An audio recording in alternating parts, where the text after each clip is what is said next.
Yes, agriculture is the number one. Number one, yes, the number one. Oh yes, the number one. It's the number one.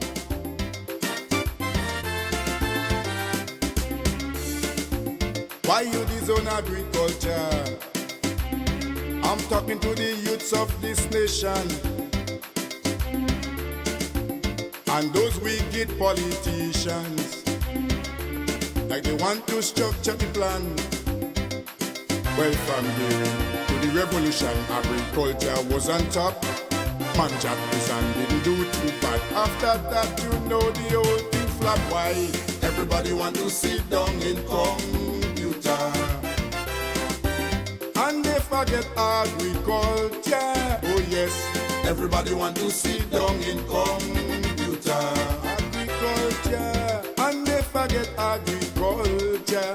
Oh yes, everybody want to sit down in computer. You could live without clothes, and they forget agriculture.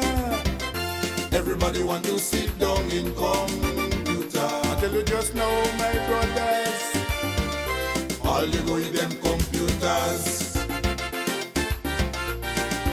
It's Real FM. Good morning, folks. 2 minutes after the 7 o'clock. Welcome to another Thursday morning broadcast. Of course, we focus on agriculture, hearing from you and hearing from you and hearing from him. It will be a great morning, I do promise you. Got, I think, at least 2 guests lined up. JD has somebody coming in from Jamaica. We're making that contact, and then we should be speaking to Mr. Nugent Bernard from the Ministry of Agriculture livestock officer.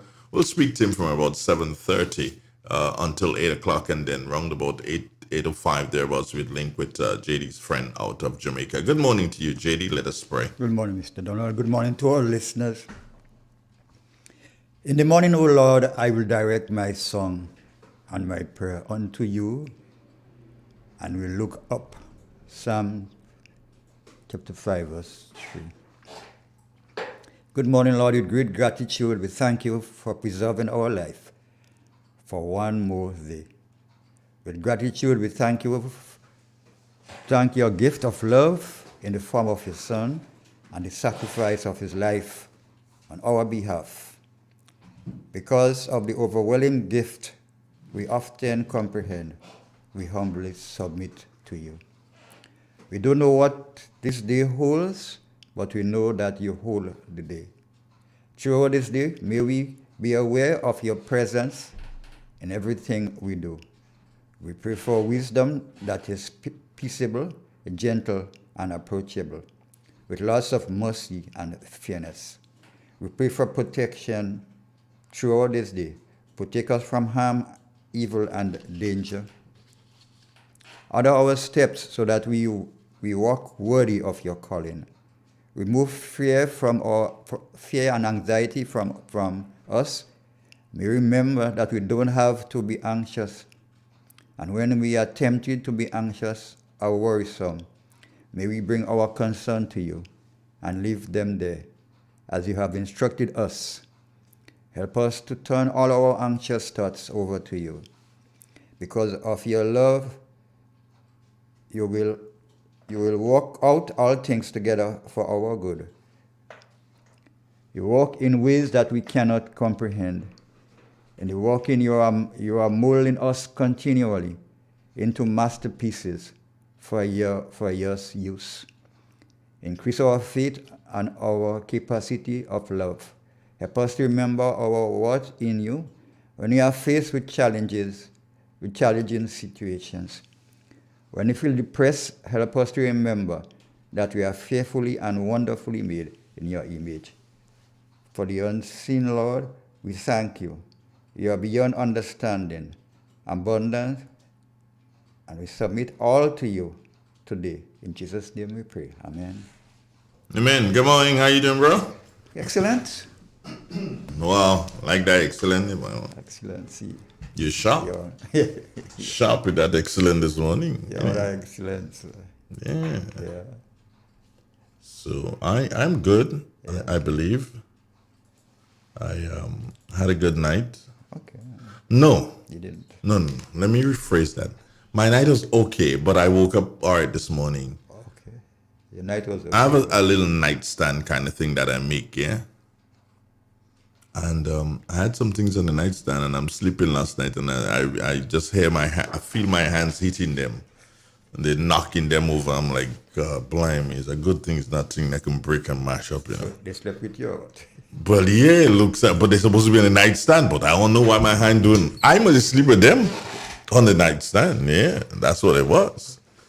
Yeah, but outside of that, I'm okay. Yeah. I'm all right. Outside of that. Haven't had breakfast. You know, right? Yeah, didn't have breakfast as yet. As yet. But so I don't know what I'm having for breakfast this morning because I didn't do smoothies. Strange enough, I got up in time to do smoothies, but I was just not with it. Yeah, you have time. So you have time. Your mind is not. You know, this morning I ain't doing nothing. You know, so you have time like that. That is how it was for me this morning. Yeah. Yeah, so I just did some coffee. That's what's here. Some coffee. Oh no, I don't even know if I'm going to drink it, but I just did it. You did it in case you need it. You know, I've lost my name tree right in front of the house. One in front of the house. I lost it. You lost what? The name tree, right? Right. Up at Cedars? Yeah. How come? Probably the rain. Yeah, with the rain yesterday. It uprooted I it? uprooted it. Yeah.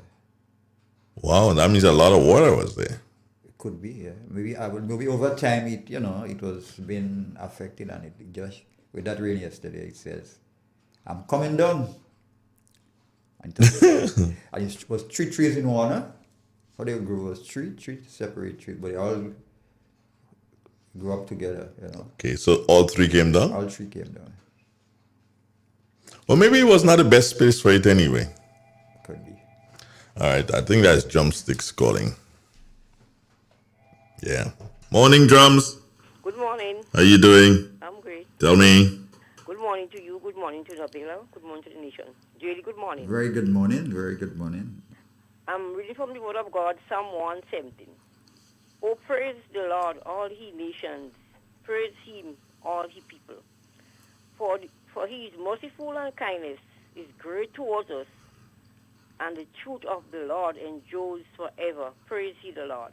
This is the end of the scripture reading. Thank you very much, my dear. And how you doing this morning? I'm good. I'm great. I'm great. Nice to hear your voice. Nice to hear you. How the girls? They're all right. They're gone to work already. All right. Well, take care, yourself, yeah? You too, JD. Have a nice day. Yes, be blessed Bye. and be gracious. Yes, thank you. All right, good. Bye. It's real. It's 91.9, 91.5. 10 minutes nowadays after the 7 o'clock. Grenada, good morning. Ozone really gets it clean. Get with the Ozone family line of products. Ozone liquid laundry detergent. Perfect for your semi or fully automatic washing machines. Yet suitable for your hand wash. Soft on your hands. Ozone disinfectant cleaner. It's the most powerful disinfectant and cleaner with a long-lasting fresh scent.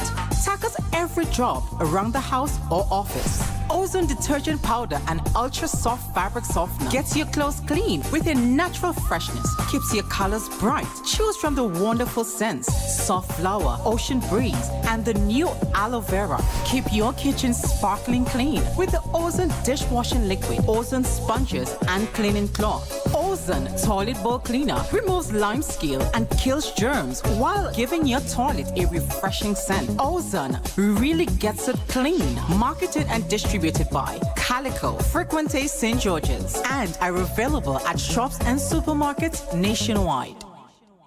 Who wants to save 30%? Everybody! Now more than ever, Flow understands the need to make your dollar stretch. Our new bundles can help you save 30% off your current bill. Plus, get a free speed upgrade on your in-home internet. Simply add your mobile to your current home services account and save 30%. It's easy. Sign up now and save. All on the most reliable fixed and mobile network on island. Visit a Flow store or call us at 1-800-804-2994 for more information. Flow, it only gets better. Terms and conditions apply. Green's Concept introduces the latest innovation in air conditioning technology in Grenada, providing the most energy efficient, environmentally friendly air conditioning units in Grenada. Using a natural refrigerant, our air conditioning unit systems are up to 40% more energy efficient than the current units used in the Grenadian market. Powerful cooling while using less electricity and very inexpensive. That means more money in your pocket. We offer free delivery to all locations of installation and installed by top quality trained professional engineers with over 20 years experience in the business. Contact Green's Concept 417-5460 or 442-1663. Email greensconcept@gmail.com. At Green's Concept, we cool you and the planet. Green's Concepts announces special prices on 18,000 and 24,000 BTU units. You have been saving on power, now save on prices. Call us today. M&M Hardware Limited, Hope St. Andrew and Dusty Highway, St. George. Shop conveniently for all your building materials, including plumbing, electrical, lumber, cement, steel, and much more. We manufacture roofing sheets available in 11 colors, aluminum windows, doors, insect screens, and hurricane shutters. Installation services are available for all our manufactured products. Our opening hours are Monday to Friday, 8 a.m. to 4 p.m., Saturdays, 8 a.m. to 3 p.m. M&M Hardware Limited. Come on in and experience our affordable prices, or call us 444-6757 or 440-6757 Dusty Highway. Email us at info@mahonhardware.com or mnmdusty@mahonhardware.com. M&M Hardware, foundation to roof. Let's build together.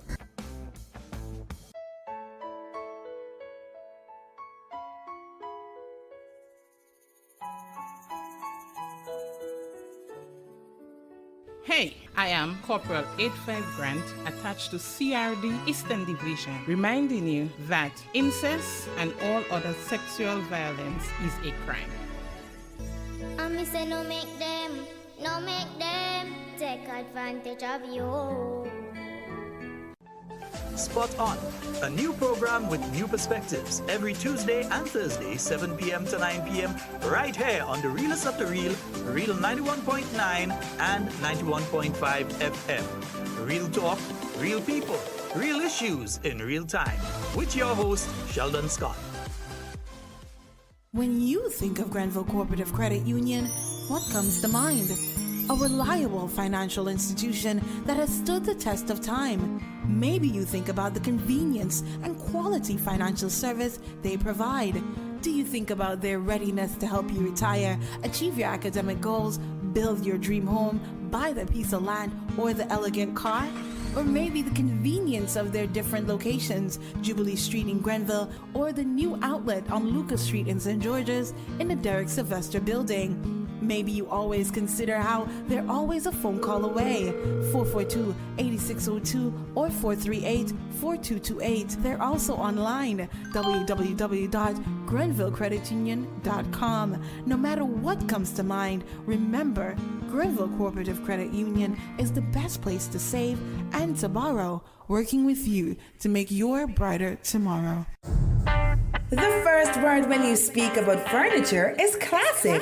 Yes, at Classic Furniture, they design and make the best in local furniture. All their products are made from the finest local wood available on island. You think it, they design it and make it to your expectations. The highest standards at the best possible price, and they also provide higher purchase for you, their valued customers. Located on Ben Jones Street in Grenville, with their factory at Chantimel in St. Patrick. That's where you need to visit when looking for products made of the finest local wood. They deliver and install items at no extra cost. Your satisfaction is their mission. The extra step is taken to ensure their customers are completely satisfied. They do doors and finished kitchens, supplies mattresses, and restores antique pieces to look like the first day they were made. Hey, give us a call on 442-4645 and 442-9726. Classic Furniture, Grenada's homegrown furniture producers.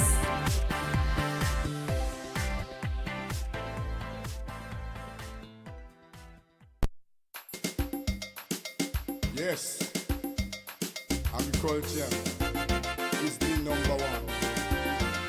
Number one, yes, the number one. Oh yes, the number one. It's the number one.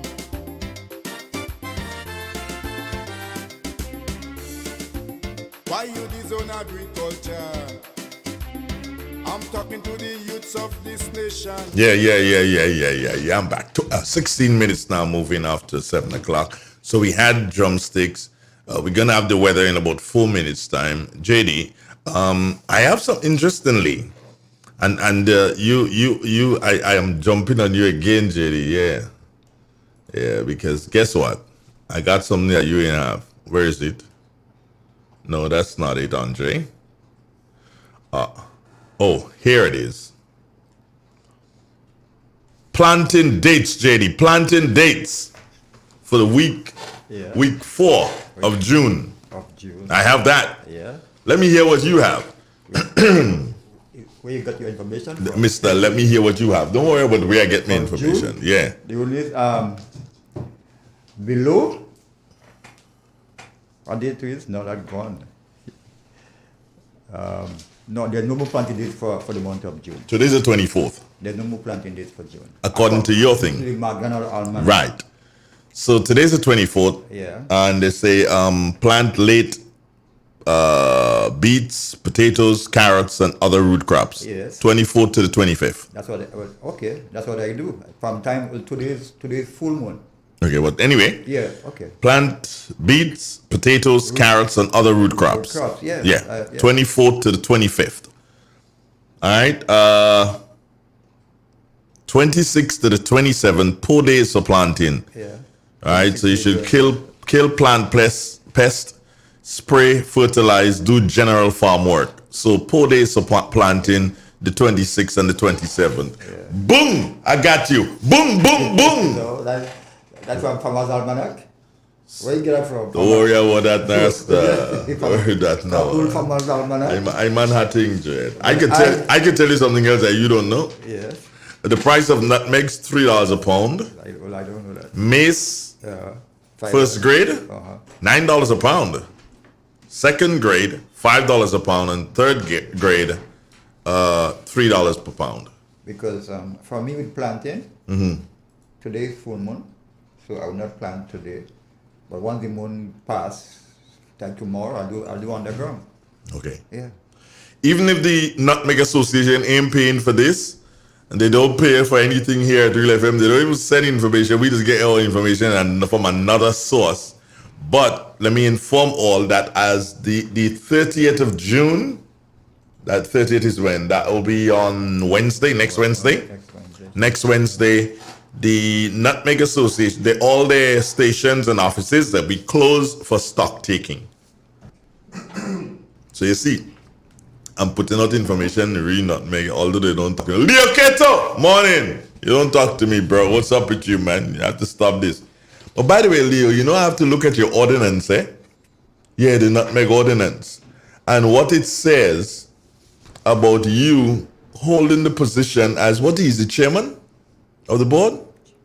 Yeah, you're the board chairman. So if you cannot, based on the ordinance, Leo, if you're the chairman of the board, you cannot be having any link with in the forefront of political parties like that. So Leo, you might want to try resigning. We'll talk about that another time, but I'm just letting you know that based on your rules and regulations in your ordinance, the position you hold, you cannot hold that said position within, well, or hold a similar position in any political party, be it wherever.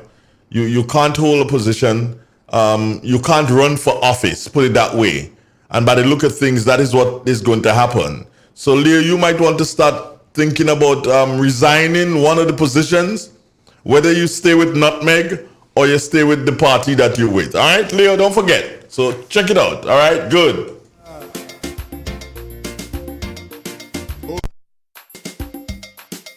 Yes, agriculture is the number one. Number one, yes, the number one. Oh yes, the number one. It's the number one.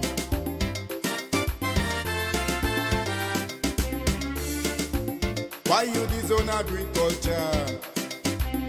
I'm talking to the youths of this nation.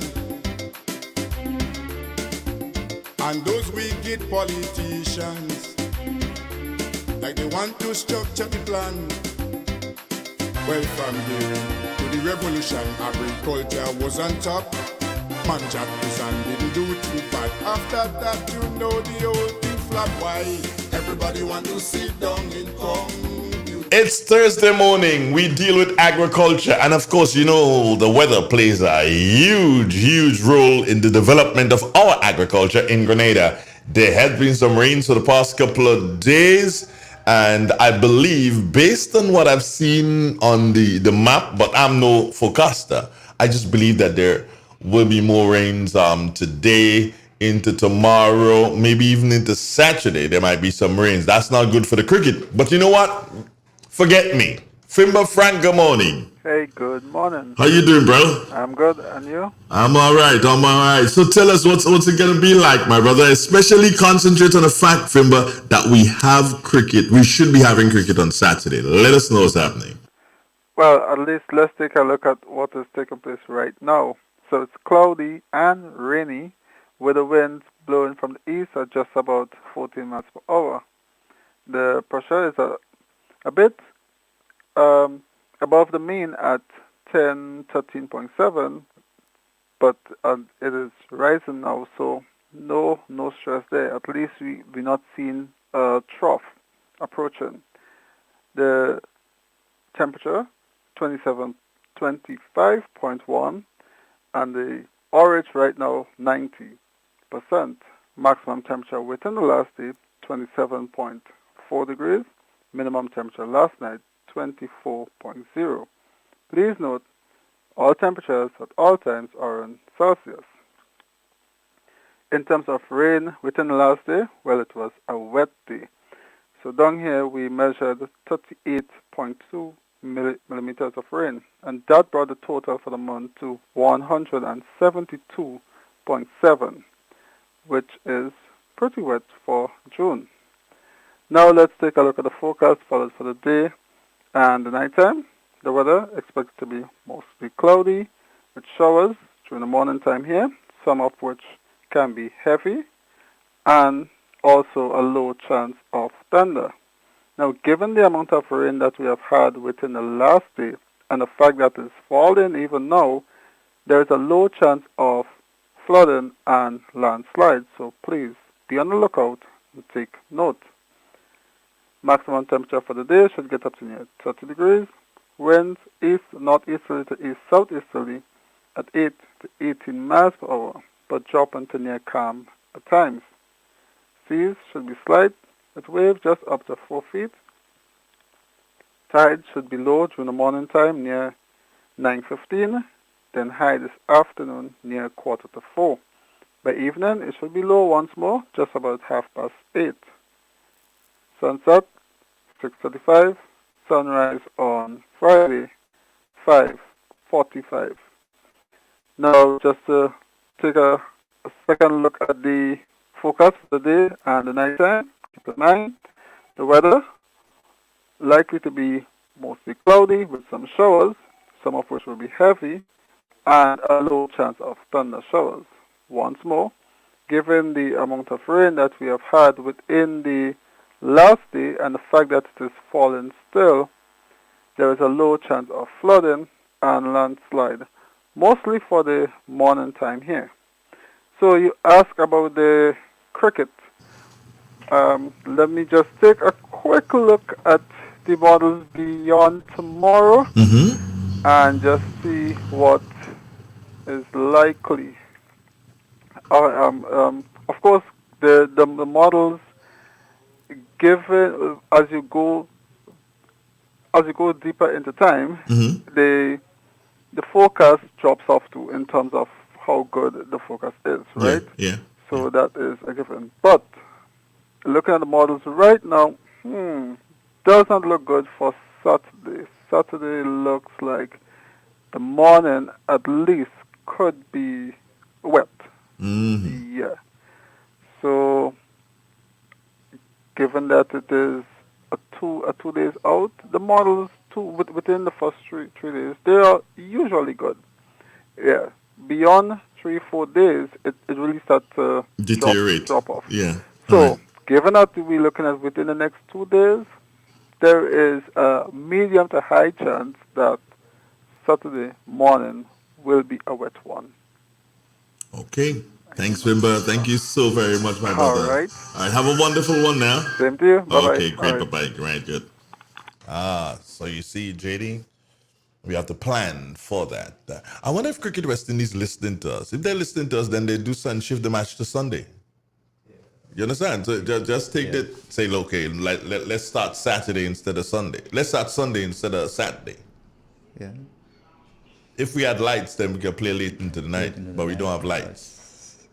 And then with that kind of weather conditions, you lose sunlight earlier than normal. Although we have long days now. Right, but you're going to lose the sunlight earlier than normal. Although, taking into consideration the location of the National Stadium, to the west, southwestern side of the island, which is the area that loses the sunlight last. Yeah. There's nothing to block it. All right, so anyway, let's not play forecasters here. Have you ever been on like Ghana's beach when the sun is just going down? Finally, you don't see it again? Yeah. Have you ever seen the green flash? No. Do you know what that is? No, I don't know the green flash. Next time you get the opportunity, my brother, and you're able to look at the sunset unhindered, no clouds, and when that sun is going down on the horizon, as the sun, as you lose it, the last second when you lose it, there's a green flash. Green flash, okay. I don't know what causes that, but there is a green flash. It probably has. You know what? We need to ask the weather guys one day. But I have a feeling it has to do with magnetic things and dust and all sort of things that's in the atmosphere. It's probably that. But that green flash is there every time the sun sets. I guess people in St. Mark, because they're called Sunset City people, right? So they should have seen a lot of green flashes in their lives. But that's if they know to look for it too. But what happens when the sun rises? What flash you get? I don't know. I've never seen it like that. It should be a red flash. I've seen sunrise. I've seen it, from Bathway Beach. I've seen sunrise. I've seen sunrise from Welcome Stone. That's where I've seen sunrise. Sunrise is Bathway Beach, Welcome Stone. Don't remember ever seeing the sunrise coming out of the ocean like that. They're coming out like that. I've never seen it. In Grenville, on the horizon. But it's a beautiful thing to behold. To behold a sunrise, it is a sunrise in the morning, and a sunset, sunrise and the sunset is rather beautiful also. Then you watch that for the day. I want to one day own a camera that I can really point at that and take some pictures of it. Just rest my hand on that trigger and just take that and just look at the pictures afterwards, because it will. It's I don't know. It's just simply beautiful. All things are possible. Just believe. Look at the preacher Richie, all the preacher gotten here. Nabila, where is she? Nabila is our producer, as you know. She works in the background these days, and sometimes I have to reach out to her. I just shouted out her name, and then she would shout back, "I come in." Yeah, it's easier to reach her that way than reaching her via WhatsApp or via messaging or whatever. MOC. MOC, what is that? Mode of communication. Oh, the preacher turned philosopher now. You Lord of mercy. Look at this trouble for us this morning. Nabi, we have how are we doing? You're the producer this morning, you know. I know. I'll handle it in the back end. Okay, you'll handle everything in the back end. Let me set this up. Let me start this. Okay, this is for Mr. Newton thingy? Yeah. All right, so you're going to set that up. You hear? She's going to handle on the back end. Can you imagine that, folks? Whoa. All of a sudden, she get all technical with names and stuffy like that. It's a good thing I didn't bring her anything this morning. She's. You did? And you're not sharing? It's soup because I have really bad gas. You have gas? What, you can use in vehicle? Mine's not, No, okay. unfortunately, it cannot be used. Tell me, what soup did you bring this morning? It's pumpkin. You made pumpkin soup already this morning? My sister made pumpkin soup. This morning? So I had yesterday evening. That's stale soup, man. I don't want no stale soup. I don't care what you say. I want that old stale soup. Stale, fresh. At least it go break the gas. Because I have really bad gas for 2 days now. Let me just check connectivity. What's up with this girl? She just disappearing on me? Somebody's speaking about they have pictures to prove that the sun, I guess, is that sunrise or sunset? I think it must be sunrise. I don't know. I guess. It should be. But I need to gather a group of people, you know, and go to Welcome Stone and look at that sunrise. Yeah. And then we need to find a place in St. Patrick where you can observe the sunset. That's going to be difficult. That mountain range is going to be Really difficult. that mountain range that stretches from Mount St. Catherine all the way to the western side. Do you have somebody here? Yes, go ahead and plug in and I'll handle from the back. Okay, good. So Nabila says plug in, and I guess we can plug in. Because, friends, I said to you, we have two persons this morning. We have we have Mr. What do you call him? Mr. Nugent Bernard, I think it is. He's going to be with us for the first segment of the program. And then after Mr. Bernard, we'll be linking with one of JD's friends out of Jamaica. Who's your friend this morning? Danielle Lewis. Daniel, not the honey grade. Not even if I had told you this morning I haven't Daniel Lewis, you better say, boy, no, so no way. Okay, I know. Okay, I'm trying to get something here. Well, you know what? Let me just leave this girl here, and I'm gonna do what I gotta do over here, because she working on the back end, as she claims. We will definitely end up with a bit of a bother this morning. Throat is affecting me this morning again. I don't know why. Well, don't know why. It usually does. I'm looking for that. Okay, there we go. I've got it. Okay. So I think we have Mr. Nugent Bernard. Yeah, I think we have him online. Let's say good morning. Good morning, Mr. Bernard. How are you doing this morning? Good morning, Mr. Donald. I'm doing extremely fine. And how about you? I'm okay. Welcome to the studios, because you are definitely in our studios. Once your voice is here, you are in our studios. Welcome to the studios of Real 91.9 FM. Where are you located this morning, Mr. Bernard? I'm located in St. Mark's. In St. Mark's. Is that where you live? Yes, Bonnet to be precise. Bonnet? Yeah, Bonnet. Well, Say again? Bon air in French means good air. Oh, that's Fresh what it air. means. I never knew what it meant. Good air. Interesting. Rather interesting. Well, enjoy your good air in Bon Air. Thank you. All right. But before we start anything, well, not before, as we start, give me a bit of background on Nugent Bernard. You are a livestock officer at the Ministry for Agriculture. How long have you been there, and what does the job entail?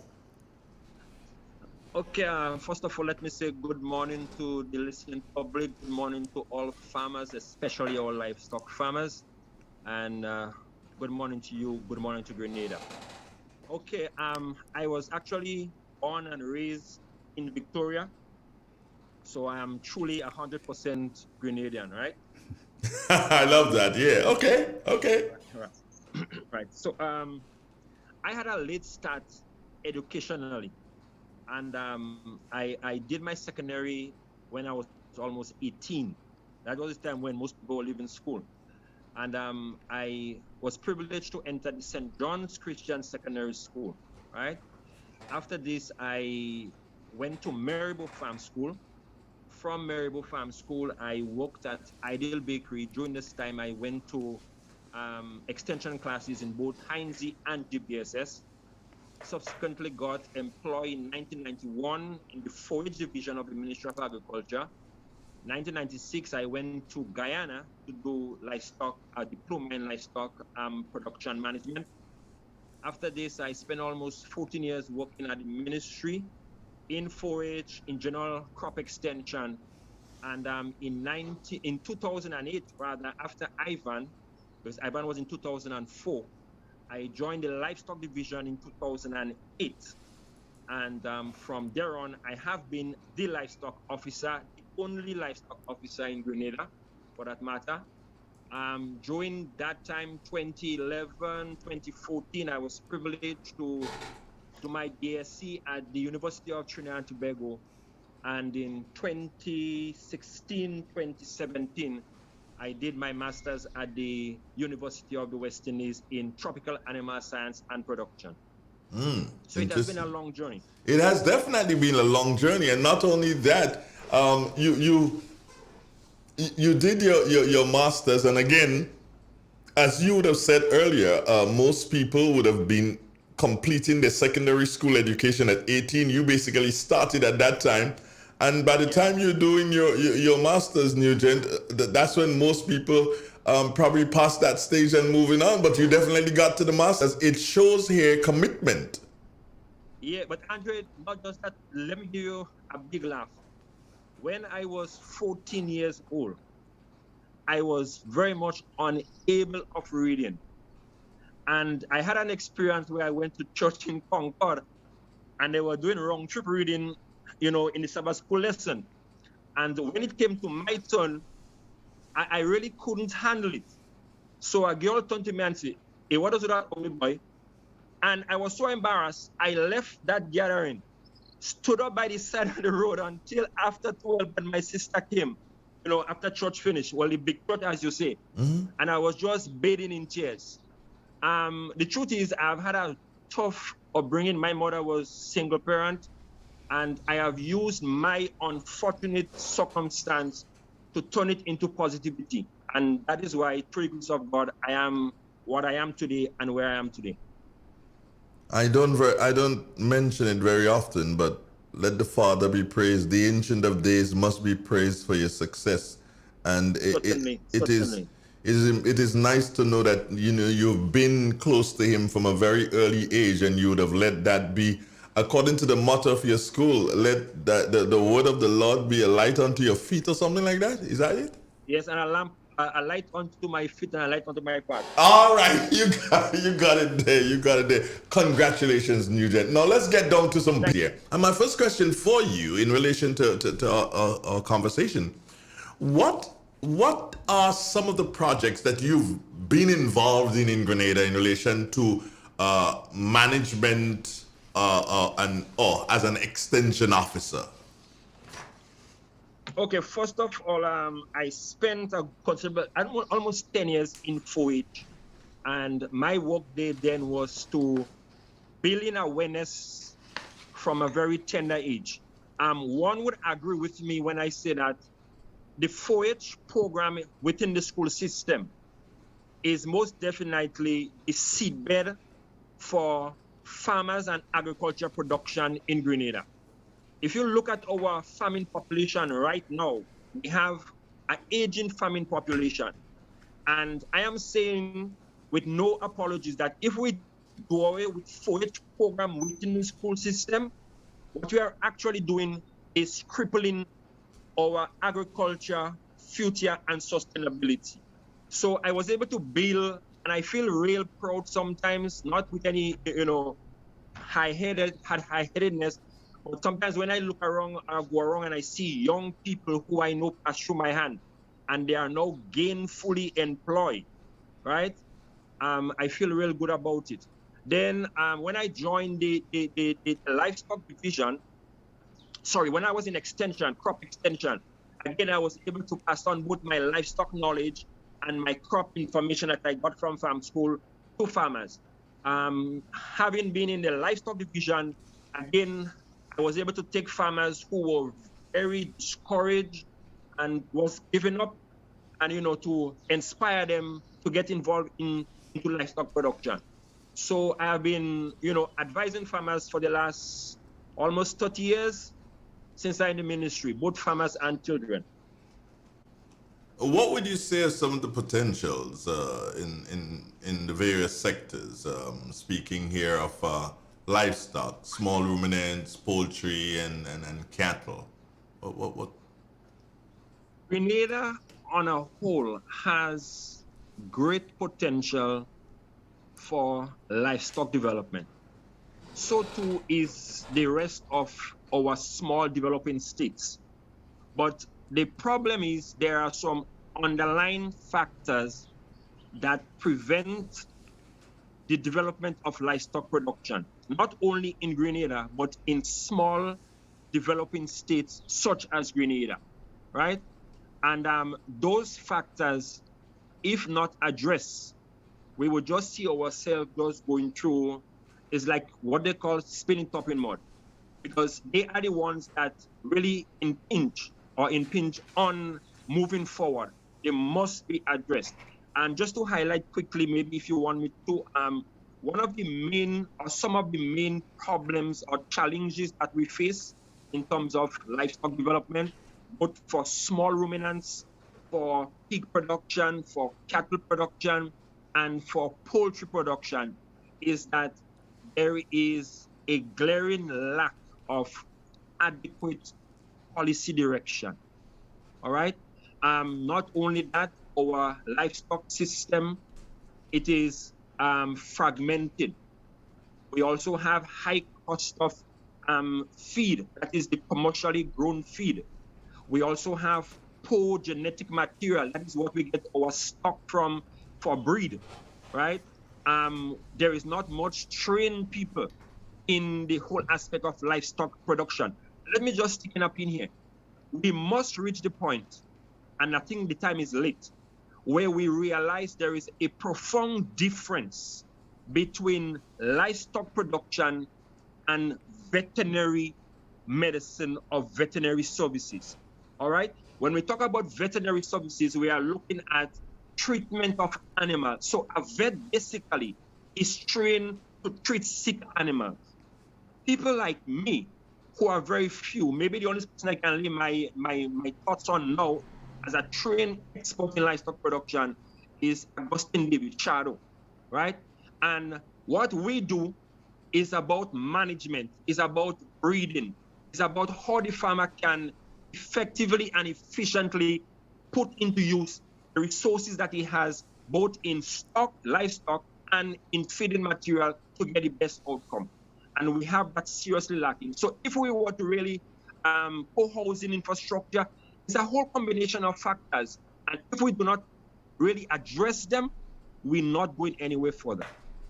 But you speak of a lack of policy, a lack of direction, but wouldn't that fall squarely at your feet? Wouldn't it be your responsibility to develop the policy and give it to the politicians so that they can take it to Parliament and get these things passed into laws? Isn't it your responsibility? I wish it was. I wish it was. Are you hearing me? Yes, I am hearing you. Yes. I wish it was. No, when I came back from studying, before when I started the livestock journey in 2008, I was working with a consultant from Tanzania. Now, this guy, he was appointed by the Commonwealth to revive the livestock industry in Grenada after Ivan. So when I started working with him, my terms of reference basically was in line with working with the consultant and basically support services, right? Now, after I came from studying, this guy by then would have returned to Tanzania, and my position as the livestock officer now, I was really supposed to take up the mantle. So I remember approaching my superiors and said to them, look, my job description that I have does not really suffice the title that I carry. So I need a job description that fits that title. And sadly, I was told, be careful what I'm asking for, right? So to date, I have never gotten a job description that fits my position as livestock officer.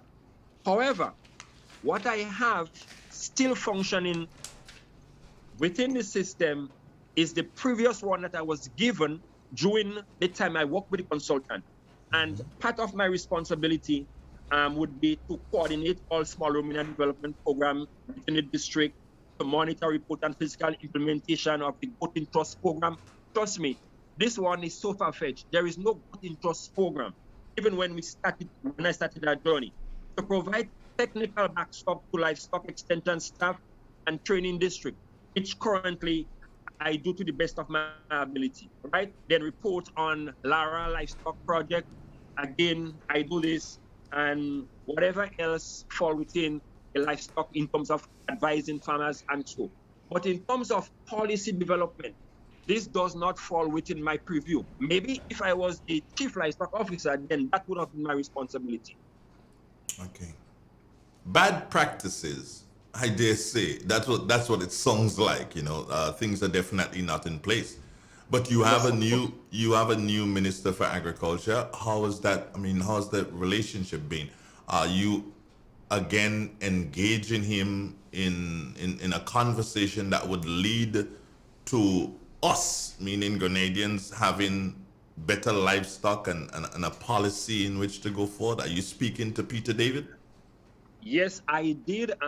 First of all, we spoke to him as a staff, and then I had a one-to-one meeting. I have known the minister for some time, and we're good.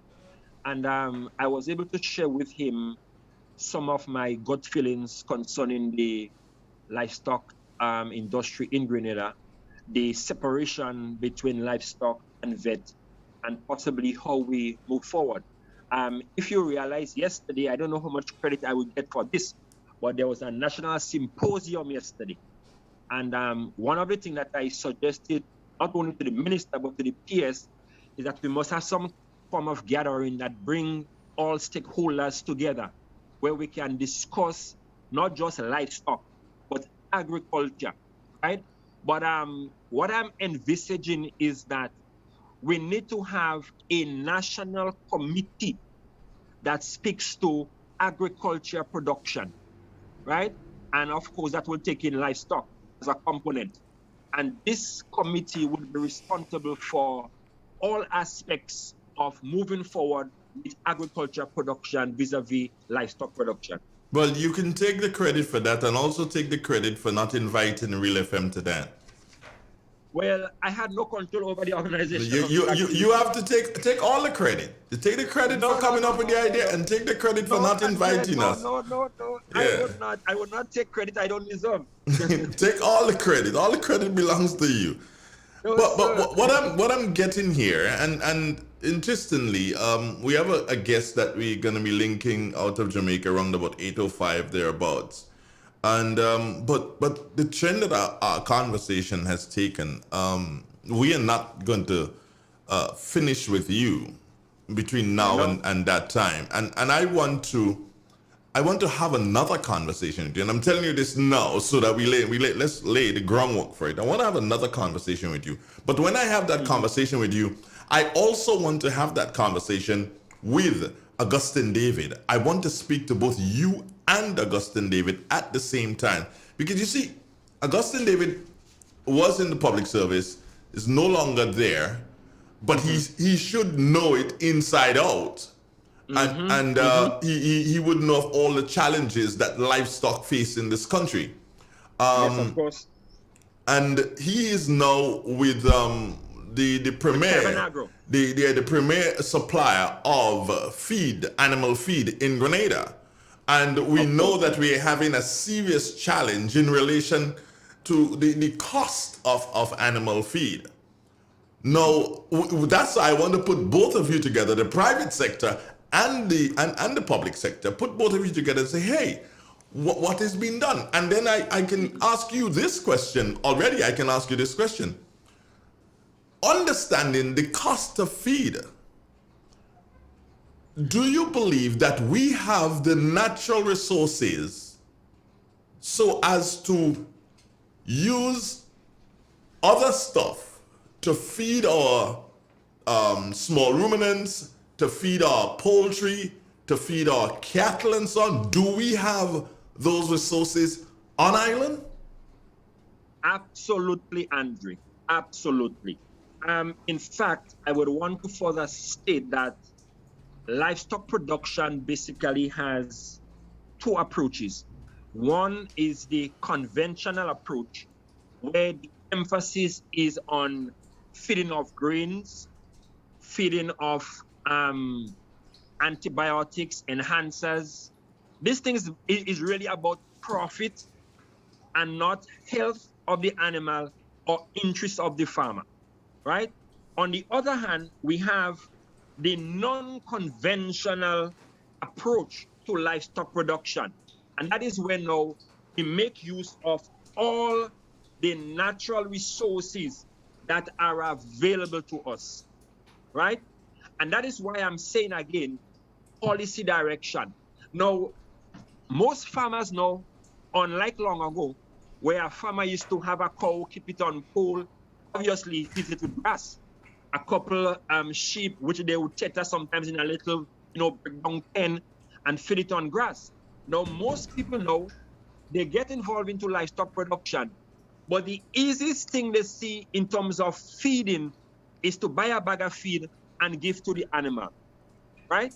Unlike, we have all kinds of grasses around. We have Lucina, we have Gloricida, we have Trichantera, we have Mandoon, we have Imotail, we have banana, we have cassava, pigeon peas, corn stalk, just name it. Almost everything that we have around us can be used for feed in small ruminants, cattle, even in poultry production. In fact, there must be a distinction with how we treat with how we feed animals, because you have ruminant animals, which are sheep and goat, cattle, and then you have non-ruminants, which are poultry and pigs.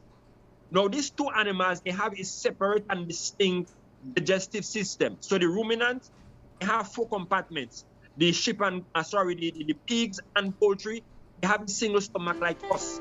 So for the ruminants, sheep, goat, and cows,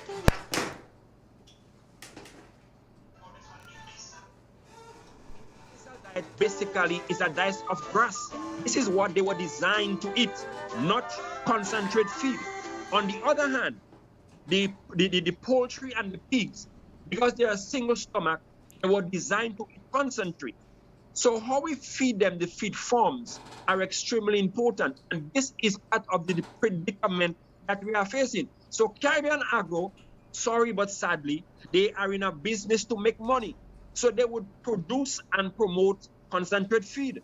The farmers who go to buy concentrate feed for goats and for sheep and for cattle, they are basically wasting their money. And I'm not saying it is not good to give them, but it must be given only as a supplement feed, not as a real feed.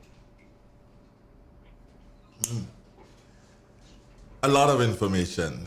A lot of information, and the time doesn't permit us. The time doesn't permit us, but the time will permit us, because I'm going to speak to it now. We need to do this, and we need to do this very soon.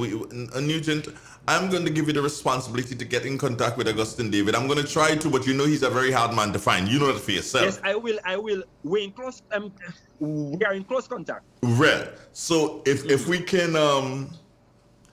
can link with him, and can we have that discussion as early as next Thursday? They say beat the iron while it's hot. So from next Thursday, yes, we can. Next Thursday from 7:30 right up until 9 o'clock, we can speak to that and speak to gaining better practices, as it relates to feeding our animals, as it relates to managing what we have. But let me ask you this though, I'm not going to use the word that a lot of people like to use. I'm going to use the words that we're supposed to be using. Where does TFIN stand with all of this? I'm not going to use the P word, the PL word. Where does TFIN stand in all of this? Right. You see, they use a nice phrase for it, and a nice word. Yeah, I like that one. Yeah, it's really quoted. I agree with you. TFIN is really TFIN. This is one of the challenges that we have in terms of livestock production. And I don't know, my personal take on ministry issuing a farmer's ID, in my view, is not the solution to pretty larceny or TFIN, as we would call it, right? I think the solution, subject to correction because I'm not perfect, lies within the fact that even if a farmer is registered and he has a card that shows he's a registered farmer, within registered farmers, and I say that with no apologies, people would find loopholes to thief things from other farmers and sell it to people who has the card, right? Or people who have the card, sorry. So what I'm saying is that what we need to get, the point at which we need to get, is where we would be able to realize the production capability and capacity of each individual farmer. So if I only own 3 head of goats or 4 sheep, but every week I am selling goat meat or sheep meat. By the way, goat meat is called chevron, and sheep meat is called mutton. In Grenada, we say mutton for sheep and goat. So if every week I'm selling mutton or chevron, then the question begs, where am I getting these animals from? Yeah. Right? Yeah. And we are not taking that approach, so that we continue to face the problem with pretty larceny. And I have seen farmers moving out. In fact, I met a young guy in Nonpareil maybe about a month ago, a Mac guy, his land, son. And he told me, look, he's into goats. So I was arranging for me to go and deworm and give him some advice. And I met him 2 weeks ago to set up the actual visit. And the guy told me, sorry, he has sold out most of his goats and them because they are thieving him. So this got this young man discouraged to the point where he sold out his animals. It's a serious issue that must be addressed. Yeah, I do agree, but there's one way, that springs to mind immediately. What some farmers can do, which is, instead of tying out the goats, you have goat pens, and you bring the feed to them. You spoke of the Trachantilia and the Lucina and whatever. Yeah. So you bring the feed to the goats, and you have the goats in an area that you can monitor. Do you understand? Instead of having to tie them here and tie them there and tie them everywhere. Once you do that, you're making room for the thief. You know? But if you can concentrate and have one area where you build your pens so your goats are safely in the pens, and you get the feed and bring it to them instead of bringing them to the feed. Again, when you do that, not only are they a little bit safer from the thief, but in relation to a goat strangling or something, you know, or getting damaged in the field by dogs and so on, you are most definitely in a better position if you do that, isn't it? Yes, of course. The fact is that the majority of farmers and livestock farmers, they are what we call small landless farmers. Yes. And therefore, there is a very high tendency to tether, where they would just stand on the side of the road or just one time somebody land, whether you don't want to plant, it's really not a business. This is the easy way out that people look for, because I remember as a little boy growing up, I had sheep and goat mining, and I used to use Wozo. Now, I don't see much of that around now. I think there is some in Sotes. This Wozo, this tall, slim, you know, longish tree. And we used to cut that, cut bamboo, split it down, and make little goat pen. But people don't want to do that now because they are too busy, right? And then the responsibility, once you have that animal in pen, then it means that you must feed it. Yep. Right? And people don't want that kind of responsibility. So the easiest thing for them is the easy way out. They tether, or they tie out, as we call it, and they figure that. But we definitely need to focus our production, and housing again is our next problem. Now, part of the issues that I have as livestock officer and we have in the ministry is that people who want to get in reasonable size production of sheep and goat, even poultry sometimes, what we find happening is that even pig production, because I've seen people building pens costing almost $100,000 and doing it the wrong way.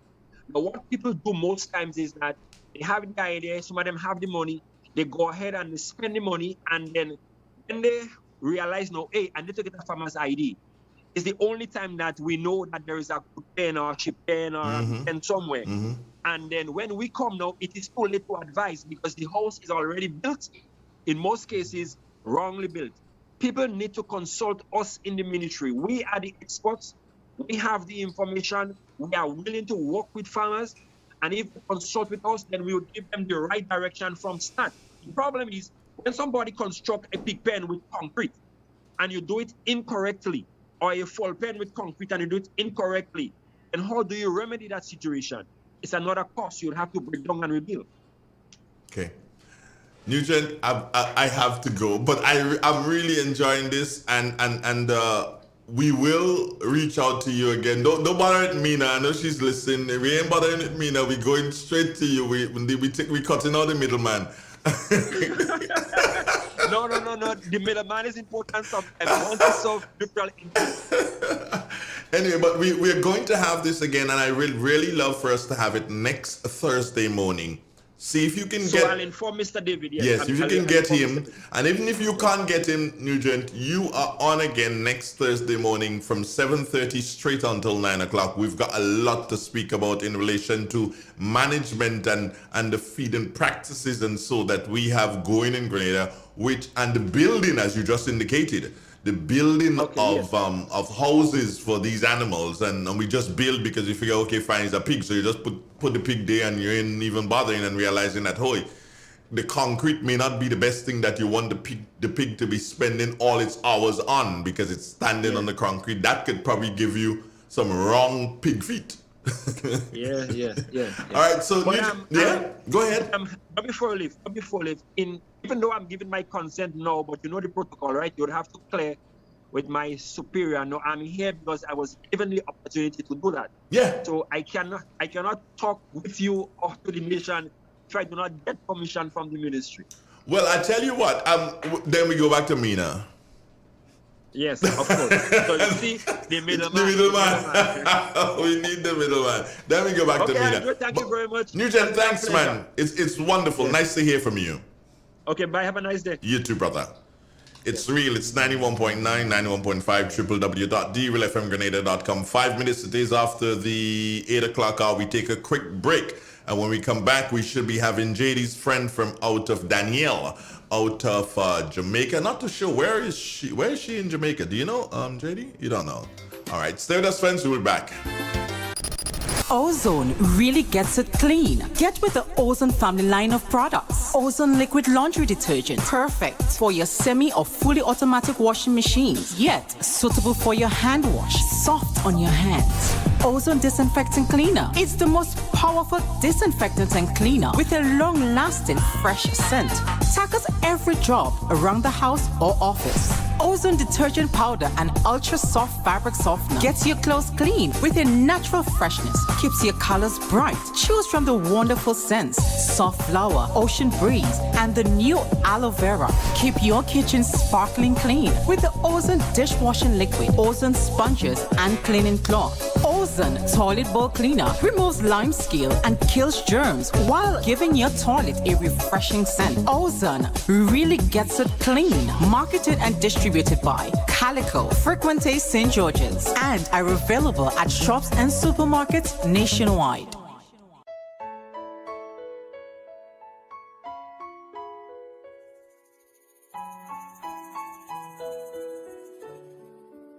Dr. Chaitan again, international social skill consultant, reminding you that we should stop every form of sexual violence here in the beautiful island of Grenada.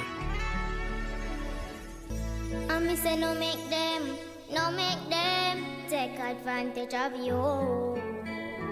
Now more than ever, Flow is working hard to keep you connected to the things that matter most: your family, your work, and your favorite entertainment. We are also providing Flow Study free of charge so students can stay connected and up to date with their schoolwork. And because your safety is our highest priority, you can manage your account from the safety of your own home through the MyFlow app. We are here for you, keeping you connected. M&M Hardware Limited, Hope St. Andrew and Dusty Highway, St. George. Shop conveniently for all your building materials, including plumbing, electrical, lumber, cement, steel, and much more. We manufacture roofing sheets available in 11 colors, aluminum windows, doors, inset screens, and hurricane shutters. Installation services are available for all our manufactured products. Our opening hours are Monday to Friday, 8 a.m. to 4 p.m., Saturdays, 8 a.m. to 3 p.m. M&M Hardware Limited. Come on in and experience our affordable prices, or call us 444-6757 or 440-6757 Dusty Highway. Email us at info@mahonhardware.com or mnmdusty@mahonhardware.com. M&M Hardware, foundation to roof. Let's build together. Get high making money moves with the NLA's new Aces High Scratch game with 4 chances to win. Beat the dealer's card to win the prize shown. Reveal an A symbol. And just like that, you are automatically a winner. Scratch away to win the top prize of $10,000. Win easy with Scratch. Must be 18 or older to play.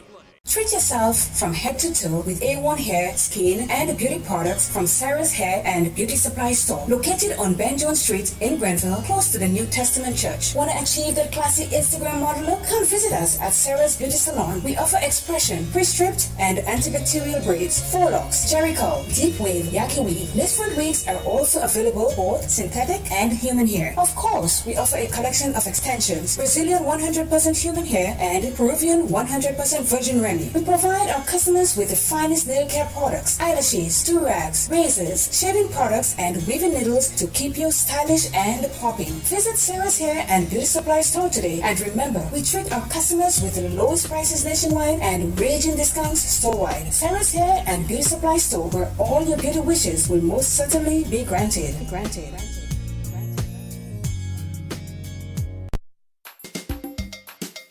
Yes. Agriculture is the number one. Number one. Yes, the number one. Oh yes, the number one. It's the number one.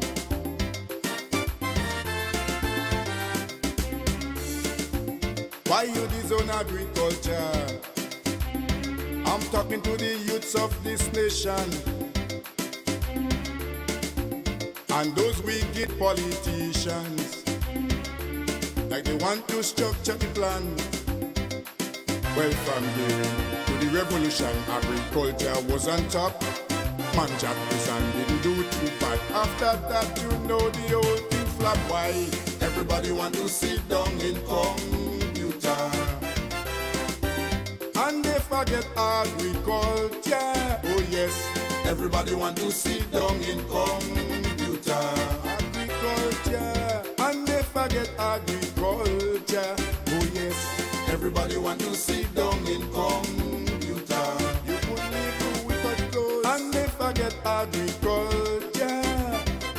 Everybody want to sit down in computer. I tell you just now, my brothers, all you go with them computers.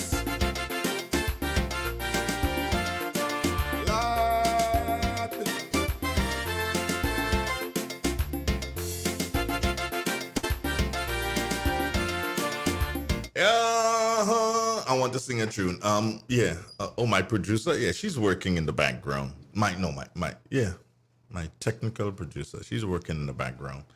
And we've got a call though. We take a call. Good morning. Yes, Mr. Andre, good morning. Morning to you, Mr. Bridgman. Good morning to Grenada. Mm-hmm. I tend to support you in what you said earlier on concerning the gentleman that is the representative for the NDC and is also holding the position as chairman of the Nutmeg Board. I thought of that already and I saw it, I saw that coming, and I wonder, even when Mr. Hodekari was offered the Senate job, I was wondering whether he really fits there. But I think he's doing a fairly good work, the Senator for Agriculture. But I was wondering if he really fit there, being the general manager of the Nutmeg Association. But I think if it's something that is not or is on the books, they should review and look at it. Because perhaps by now because he has declared himself as the caretaker for the party in the hope of running for election, and I think we must be careful.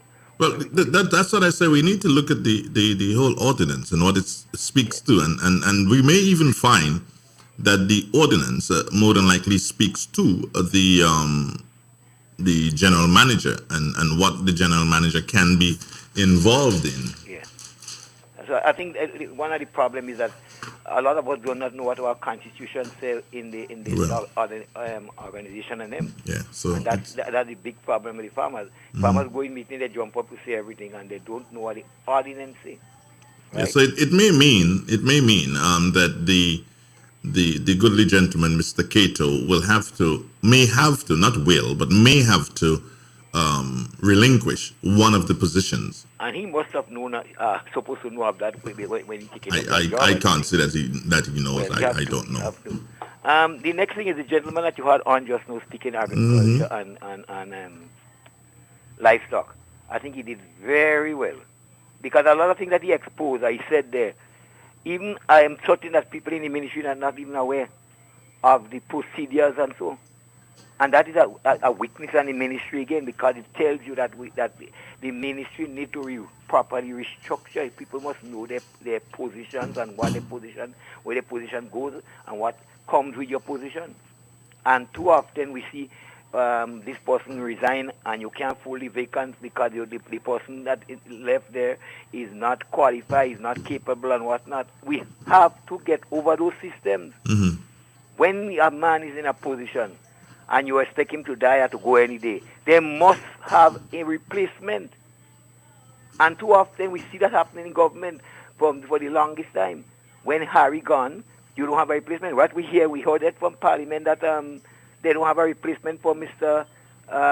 Daniel Lewis as chief technical officer in the Ministry of Agriculture. Come on, we can't continue running this country and do those things. People must be able to fill the vacancy of somebody when they go. This will wait for nobody. We have a thing crying, oh, what we go do? Harry gone. Harry gone. Harry gone. Tom come. Yep. And we have to get these things going. The ministry need to be real organized And I'm not saying that the minister is not doing a very good work. But look at yesterday, we had a big seminar. You seen it on television, and half of the farmers are not aware of that. More than perhaps that was handpicked because they say it was specially by invitation. We have to do better than that. Well, I hope they can. And as I always say, Real FM is always there to help when it comes to agriculture, because we love that, and we believe that agriculture serves to be our backbone, not our in terms of Real FM, but Grenada. Our backbone is agriculture, and if we don't stitch in time, we definitely would not be saving that 9. But Cliff, I've got a young Clifford. Clifford, I have a young lady in the line from Jamaica. JD is supposed to be doing an interview, and we don't want to keep her waiting too much longer. Yeah, I appreciate. I hope she's not coming to you. You hope she's not coming to me? Yeah. Why would she want to come to me? Well, you see, from Jamaica, I wonder if you're not interested in Jamaicans. I'm a Caribbean man. Okay, thanks to know that. I'm a Caribbean man. You know, I love Caribbean people. But I tell you one thing: Grenadian women, they're beautiful and they're wonderful, and I love them. Jamaicans too. Well, there you go. There you go. So you know. So what's your problem, Clifford? Just leave me alone, man. Right. Anyway, take care of yourself. Yeah. Good. Bye-bye. It's Real. It's 91.9, 91.5, www.realfmgrenada.com. Good morning to the Caribbean. Wherever you are at this particular point in time, it is indeed a joy to have you on board. We've got Lady Nabella working back behind the scenes, and she has given us the green light to go ahead. And JD, you should be speaking to Danielle Lewis this morning. She's online. You say good morning to her, JD. Good morning, Danielle Lewis. Good morning, JD. Morning. Yeah, and how? Sorry about that little delay. That's okay. I understand. It's a great pleasure to have you as our guest today, a young female farmer comes out of Jamaica. Mm-hmm. And we, a warm welcome to you on this morning agricultural station, 91.99, 91.5. How are you doing? How are you doing? I am doing pretty good. I'm sending greetings from Jamaica. It's a beautiful day today. I'm actually here on the farm. Okay. So, you're there early. Yes. All right. If you had answered what I asked you, how are you doing? If you had answered fine or fantastic or fabulous, I would have added 3 more F's to you. I would have said you'd have become Jamaica's most famous female farmer. All right. Can you tell us who Danielle Lewis is? Mm-hmm.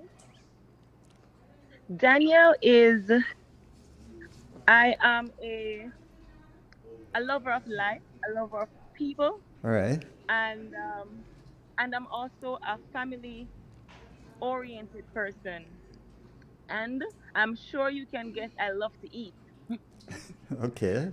I was raised in a small district called Sandy Bay, and I grew up, with the traditional idea of, you go to school, do well, graduate, go to college, and get yourself an education, and do what's normal, follow the status quo. And then I realized that I was not very comfortable with where I was, and I wanted to do something that I would have fun doing, that I love doing, and also can make some money. And my love for agriculture just translated into this business, and it derived from something my family and I does all the time. We always do planting, we always do, small crops here and there. So the love derived definitely from there. My family and my desire to be happy, my desire to contribute significantly to even my country, my economy, So that is Danielle, and that's what I'm about. Okay. Now you have studied as a backyard farmer, and now you are operating a very lucrative business farm. How long did it take you to get there? Wow. I mean, From inception, we started from 2017, where we in the backyard put some structure into what we were doing, and started taking much more care of our plants and paying attention to yields. But then we realized that we needed a lot more space to make it even better. So that's when our quest started to get land. Now that took us, unfortunately, we weren't looking to the government as yet for land. So we were looking to lease somewhere privately. So it took us a little while. So it took us about 2 years to really secure a good, safe, clean agricultural spot. And this where we are now is I'm pretty satisfied with. But after that, when we got the land and secured the lease and got everything done, all of that was done last year September. And I don't know if you remember, shortly after that we had about 4 to 5 months of rain.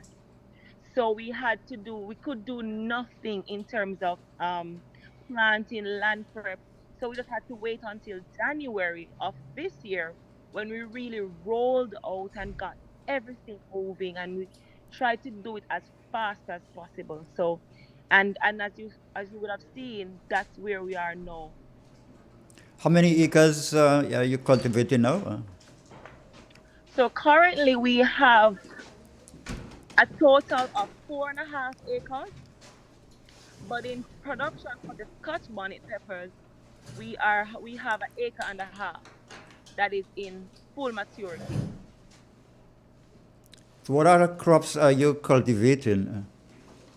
All right. So right now we also have a 1/2 acre of sweet potatoes, and then we now are putting in sorrel for the Christmas period. So you depend on, for water, do you depend on rain-fed or you have irrigation systems? We do have our irrigation system, and where we're located is, luckily we have not much of a water issue here. So we have a naturally dug well that our National Irrigation Commission distributes in this agro park. So we have good sufficient supply of water. We do get rain. We love rain actually, but we have sufficient flow of water where we are. You said you do Scotch bonnet pepper. What was that choice, your first choice? Could you repeat? You said you do Scotch bonnet pepper. And why was that crop your first choice? Oh, well, to be honest, it was not my first choice. My first choice was to do onions because of an experience we had last year during the pandemic. There was literally no onions on the island. If there was any, it was few, very few. And that was because of the short supply of onions being shipped in Jamaica. Now we have farmers who do onion production, but it's still not enough to satisfy the need that Jamaica has. And then I said, no, this should not happen. We need to at least ramp up our production of onions. So then and I started reading about the production of onions and, finding out what it really takes to get the onions. But when we started late last year into this year, we missed the window to plant onions. And I didn't want to take a chance, too much of an first time planting it on such a large scale. I didn't want to experiment it on it like that. So I said, you know what? I know about Scotch bonnet. Let me do the Scotch bonnet, and that afterwards we can always rotate the crops and put in onions afterwards, which is a much more technical crop. So peppers weren't my first choice, but it's definitely, I have no regrets in planting it first on this property. Okay, can you give us some information on the cultivation of the Scotch bonnet pepper? Could you do what? Can you give us some more information on the cultivation of the Scotch bonnet pepper? Yeah. Sure. With the Scotch bonnet pepper, you have to definitely plant to get a certain amount of yield. you will need at least an acre, and an acre will should hold approximately 5,000 plants. Now, from seedling stage, when you're doing that, it is recommended that you set your seeds from in trays. Use a potting mix, and you get your potting trays, your seed trays, and you sow your seeds. And if you are able to, you can sow them in a greenhouse, but just ensure that the conditions are controlled so you can better manage, the quality of seedlings that you will get. Now, your seedlings will give you, I'd say 6 to 7 weeks before it is ready to transplant. And when you're transplanting your seedlings actually, you want to do them at least 3 feet apart on beds that are 5 feet wide, right? On beds that are 5 feet from each other. So it's 3 by 5, or I did mine 2 by 5. So 2 feet apart each tree, and the beds are 5 feet away from each other. So these trees will also grow up. So you want to ensure that they have enough space and enough room to really flourish. While you're planting, though, it's very important that you pay attention to the care of each tree as they grow. Because one thing that I don't know how or when, but pests is something that you never see coming, but you just get up one day and then you will see them. So you have to be very careful, pay attention to pest management, because you have pests such as aphids, you have things such as mites, you have just regular bugs and beetles that will come and destroy your plants. So you have to pay attention to that. Now, if you don't want to use too much heavy chemicals, what you can do is, use natural ways. Like on my field, I plant a lot of marigold. Marigold, which is like a natural insecticide. They don't normally pests don't like the plant because it's really kind of stinky. It's really pretty, but it's stinky. So the pest, it repels the pest. Not on a scale as you would want it to be, but it also helps. So you must pay attention to the cleanliness of your plants, and also just doing what you can do in terms of monitoring the different appearance of pests. So, in that being said, you should have healthy plants at the end of 3 months after transplanting. Do you use other butter crops besides marigold? Yes, I do. I have now on my farm corn. I didn't really plant them for use or to eat, but I just really plant them there to stand as a border. Not, it doesn't repel the pest, but what it does, it gives you an insight of what's going on in your field. So if you know you're seeing a lot of worms or a lot of bugs on the corn, you know definitely that these things will be inside of it in the field, so you need to take care of it. Or if it's coming from the outside, it will attack the corns first or your border crops first, and before they get into your beds. So I do have border crops here happening. And how important should farmers be using butter crops? It is very important. It's just as important as your daily monitoring, because it's a series of activities that you must pay attention to in order to have healthy plants. So just as how you pay attention to the different pests that's happening, you must pay attention to you also want to help yourself in minimizing these things. So having border crops will definitely be, it's just as important as your walkthrough. It's just as important as your spray program or your nutrient program. So they all work together as to a complete whole. So I would not put a weight on which one is more important, but I just say it all fits in to that complete package to take care of your plant. And what type of marigold do you use? Because you have many species. Which type do you use? I have 2 varieties now on my feed, but I don't remember the names. I'd have to check my package, but I really don't remember the names of. But it's a yellow and orange. They bloom yellow and orange. Okay, because one of I don't remember the exact variety. Yeah, one of my so you said the better one to use was the French marigold. Yes, that's it. That's it. French marigold. The French, yeah. They grow they're a little bit tall.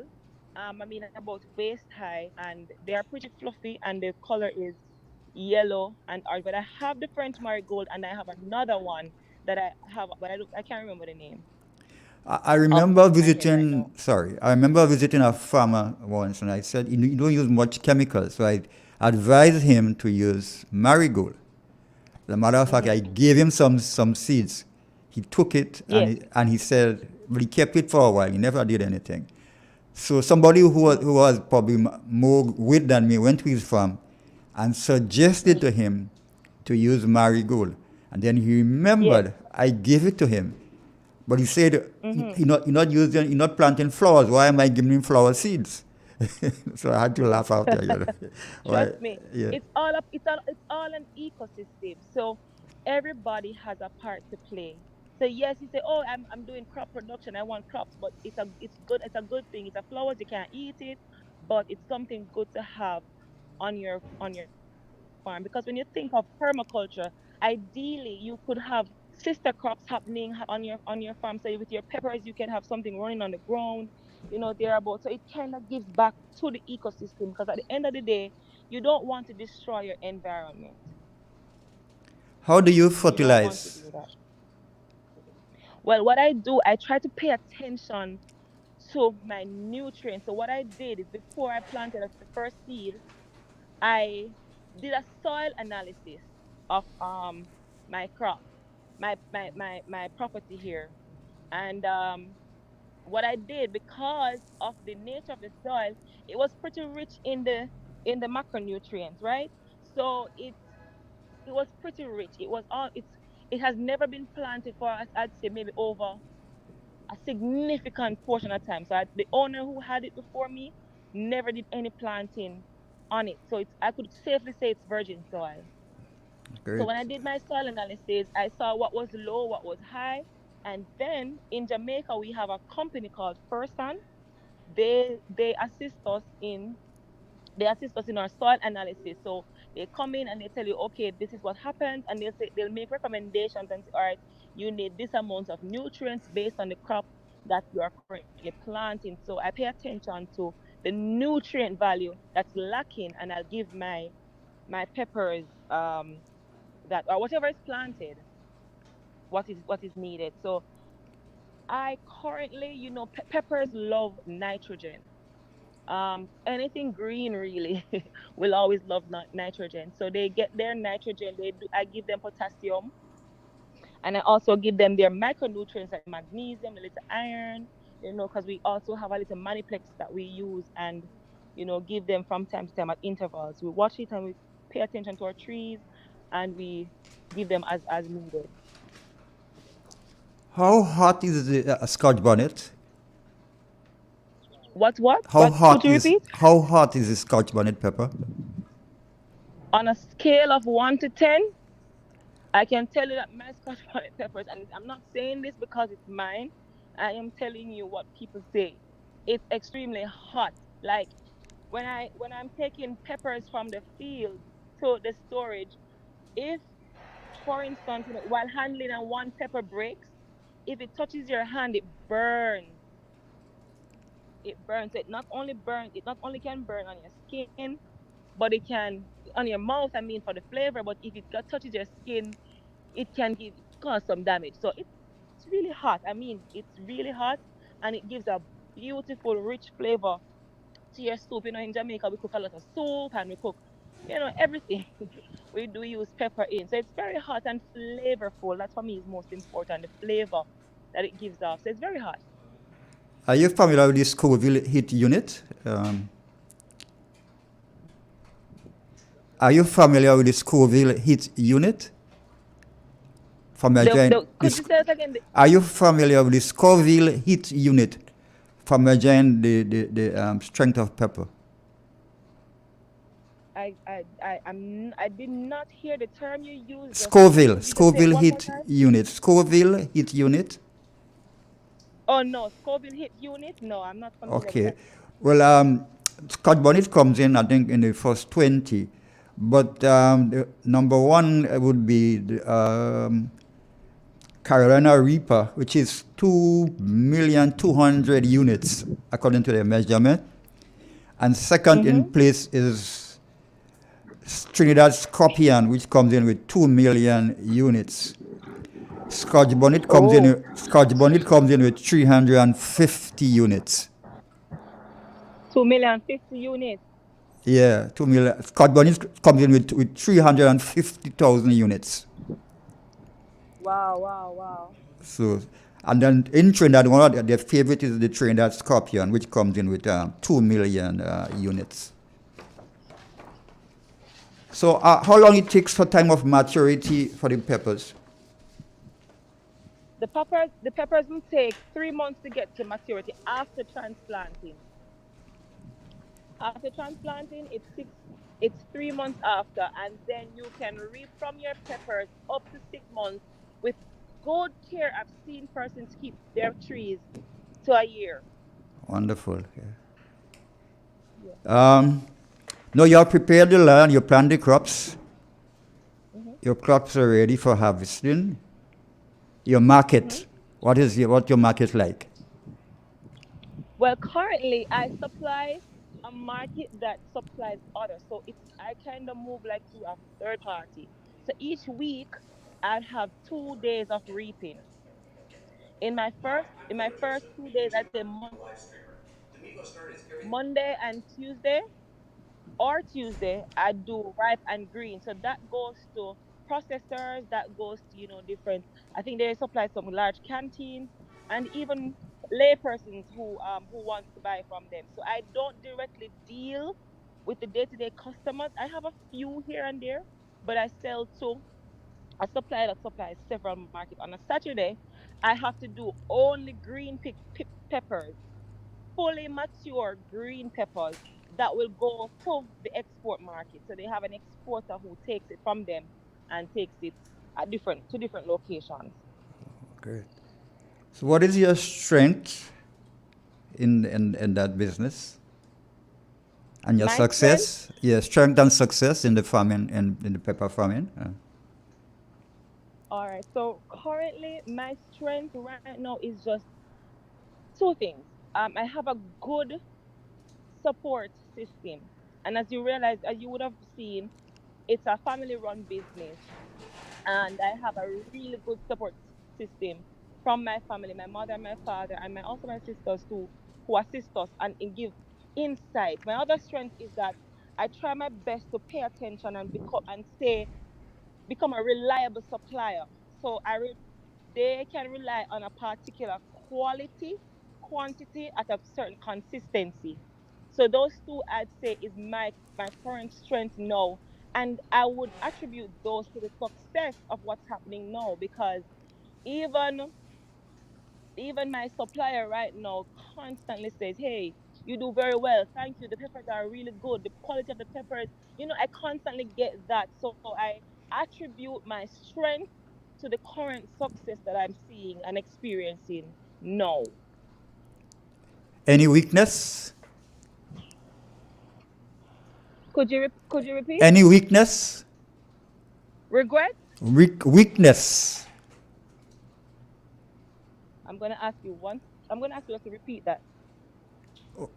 Anywhere whether you are not strong, where you have weakness? Oh, definitely. I don't know who does not have weakness, because it is our first time managing a field of this size. We really had some mistakes. I remember on our first day of transplant, we did not check with our supplier with water, and we didn't know that there was gonna be a cut of water. And I mean, the plants went about 3 days. Newly transplanted crops went about 3 days without water, and that was an error on our part. And also, we are learning as well to manage pest management on this scale. So we've had a few misses. I mean, nothing detrimental to the crop, but we really did have to do a lot of research, and we had to go and collaborate so that we could get the support from the professionals to really guide us along the path. So definitely we had a lack of knowledge in terms of this scale, but we have learned so much during the period. Luckily and thankfully, we did not there was nothing that happened to the detriment of the plants, but we really learned a lot. So I'd say my weakness at the beginning was, not much experience in planting at this larger scale, coming from a backyard farm. So, and we're getting out of it. We're getting there. We've learned a lot, and experience teaches wisdom, right? Actually, yes. In closing, what would you like to say to young farmers, especially female? Yes, definitely. Oh my gosh, I would have a lot to share and to even say, but I want to say this: keep your dreams alive, no matter what, because I've experienced it. I remember even starting out and trying to procure items. Persons used to be like, I'd say, okay, I want 100 seed trays. And they'd be like, what are you doing with 100 seed trays? Just because, hey, I'm a female, I should be doing some, little backyard gardening, nothing too large, nothing too big, nothing too, So you will be discriminated, but just stand strong, do your research, pay attention to details, and you definitely become a success. I mean, I don't see why females don't. It's dirty work, I must say. It's dirty work in terms of, you have to get your hands dirty. You have to get your feet dirty. You're going to fall. You're going to trip. You're going to get cuts, stuff like that. But, just keep the dream alive. Go for it. Go for it. Go for it. And I'm telling you, support will come your way. So, definitely keep your dream alive if it is what you want to do. And think of it on a macro scale that you're not only satisfying your needs, but the needs of your community, the needs of your country that way. So it gives you some form of civic pride as well. So definitely keep that dream alive if that is where you need to go. All right. Thank you very much, Ms. Lewis, for your taking up time off your busy schedule. And I do hope and I know Jehovah Jireh, that's your farm name? Yes. And with definitely. him will be your provider. Definitely. Beautiful. And he has provided. He has provided. And he will provide. All right, so I'll talk to you some other time. Thank you very much for coming on to the program. And again, wish you all the success. And do have a wonderful day. Thank you. Definitely. Thank you so much for having me. And you have a wonderful day as well. All right, thank you. Bye. Yes. Like they want to structure the plan.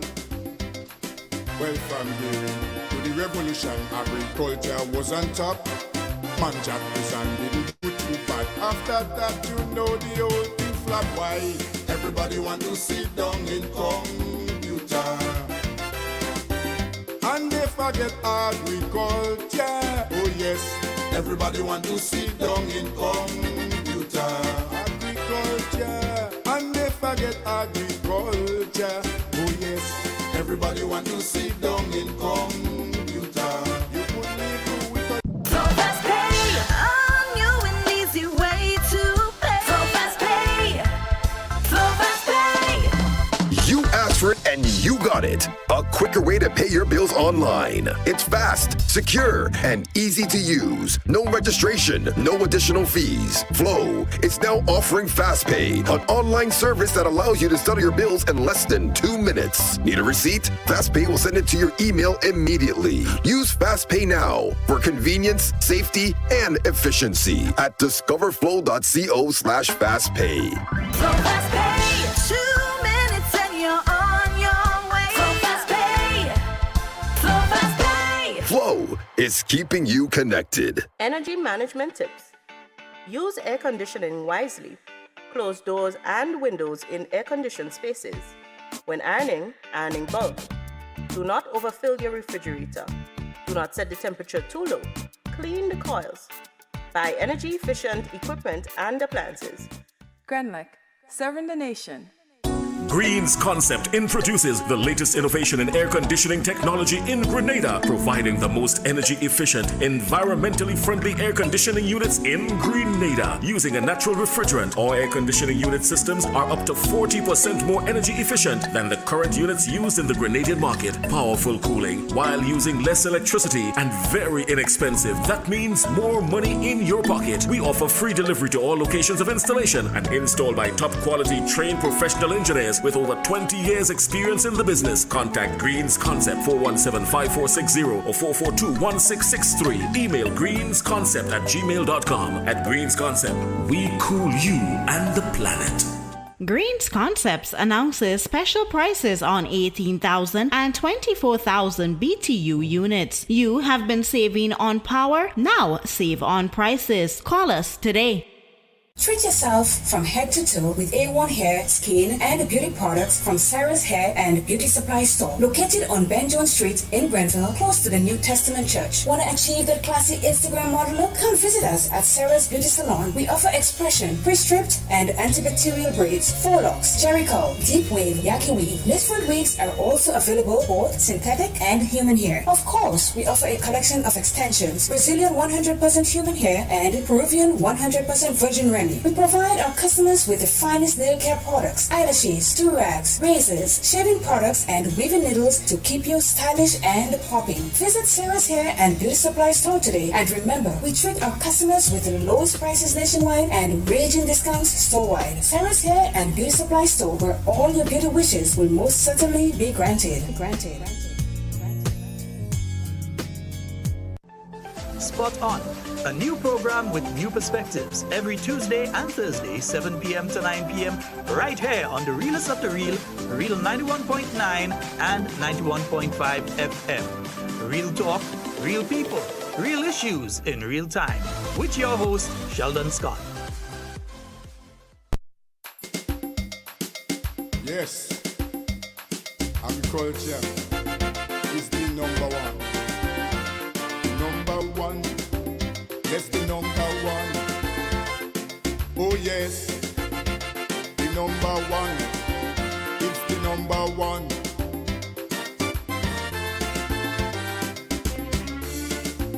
Why you disown agriculture? I'm talking to the youths of this nation and those wicked politicians. Like they want to structure the plan. Well, from here to the revolution. Morning once again, friends. The time has now moved on to 14 minutes, and that is before the top 9 o'clock. Yeah, 14 minutes to 9. That's our time. I believe that you guys need to see our next guest. He's already here. He's usually here at around this time. He makes it. I'm trying to get him into focus. I believe I have him there. You wouldn't see me, so you would see him when I transition. Transition this, and then we need to. Okay, so this young lady, it's like she abandoned the job. I don't understand. There's our new guest. Young lady, you need to fix the thingy. Honey, let me see if I can fix it myself. Yeah. Yeah? Yes, I think I can fix. Oh, there you go, Andre. You go, guy. You can do this. So we transition now. There you go. I got it going on. I got both of you now. I'm out of the shot. Yeah, young lady. Yeah, she's there now. You're late. You're very late. I've already done that. Yeah. So, good morning. How you doing, bro? Morning, Andrew. Nice to have you in studio. Good morning, Jay. Good morning, BJ. Nice seeing your people as always. Look forward to seeing your people on a Thursday morning. Yeah, Thursday. Yeah. Enjoyed the program this morning. Very interested. Yeah, I had Nugent Bernard. He was pretty. He has a lot of information, and I'm going to have him next week. Come hell or high water, I'm going to have that gentleman. Once we are live and kicking, we're going to have Nugent Bernard on the program next week, and we're going to go straight on till 9 o'clock. And we'll have your brother if Nugent can find him. That's Peter David? No, your brother. That's my brother. No, Augustine David. Augustine David. Yesterday. You went down? Yeah, I went there, Andrew, as usual. It was good. However, I guess, given the circumstances, given the time we are living in, I guess they selected the guests or the participants. I would like to see a lot more farmers, ordinary farmers, so to speak. And this was a bit lacking. I was sitting among most of the people who were there were business people and technocrats. I'm not sure if I'm really comfortable around those. Jacket and tie? Jacket and tie? So I left at a certain time because, as usual, Andre, symposium and seminars and conferences, it seems as though all we have under those situations, how should I put it? I don't want to make it appear bad. And I don't want to talk about this specific case because I thought it was good. I think the objective was good. However, it seems as though every time I go around and sit down among a group of intellectuals, all I'm hearing is, all I'm getting is a refreshers in identifying problems. And while the people were speaking, I was looking at the audience, and they all was nodding their head. It's like, well, I know that already. What's new? Andre, life is a practical process. The world is a dynamic place. The world is a constant movement, development, and change. To begin with, I was listening to Nugent?